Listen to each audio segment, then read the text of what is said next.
السلام عليكم وأهلا بيكم في قناة رحلة عبر التاريخ. الرحلة دي مش أي كلام، دي حكاية لازم تتسمع، لأننا داخلين على ملف حساس جدا. في ناس بتحاول تسرق تاريخنا، تغيره وتزور الحقائق علشان تخدم مصالح تانية خالص. في السنين اللي فاتت طلع اتجاه جديد بيحاول يكتب التاريخ من أول وجديد، بس مش أي تاريخ، ده تاريخ الفراعنة.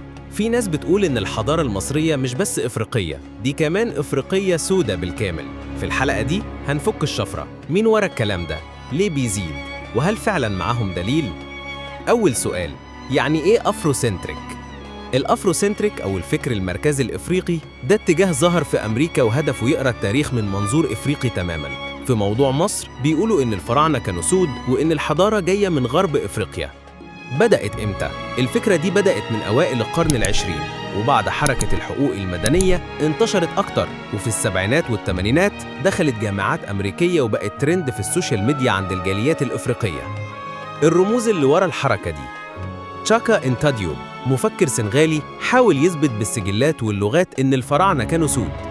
يوسف بن يوكنان كتب كتب كتير عن إن مصر أصلها غربي إفريقي.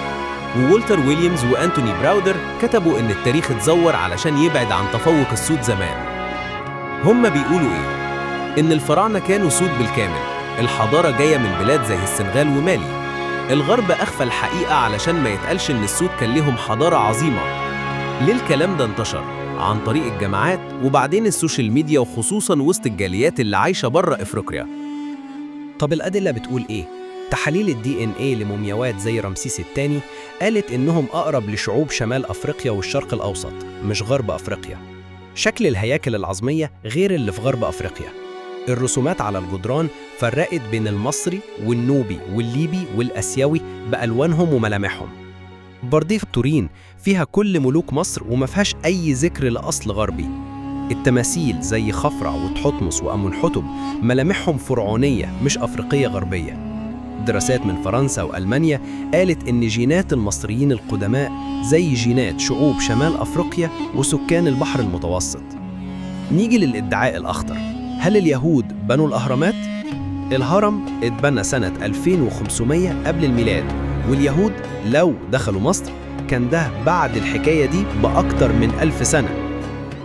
برديات مرسى الجرف وثقت عملية نقل الحجارة على يد مصري اسمه مرر، يعني مفيش أي دليل على إن اليهود شاركوا في البناء. الغرب بيعمل إيه؟ مسلسلات زي كوين كليوباترا صوروا كليوباترا كسودة رغم إنها كانت مقدونية الأصل. وكتب زي They Came Before Columbus وبلاك أثينا بتروج لأفكار من غير أدلة قوية. وأكتر من كده، مناهج دراسية في مدارس أمريكية بقت بتقول إن الحضارة المصرية إفريقية سودة بالكامل. ليه مصر؟ ليه الحضارة دي بالذات؟ لأن مصر رمز ومهد الحضارات، اللي يسيطر على قصتها يقدر يقول أنا الامتداد الشرعي لها. الخاتمة صراع على الهوية، دي مش حكاية خرافية، دي حرب وعي. لو سيبنا تاريخنا يتسرق احنا كده بنفرط في أصلنا. التاريخ مش ماضي بس، ده سلاح في الحاضر.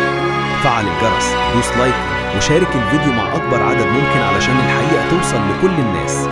استنونا في الحلقات الجاية. سلام.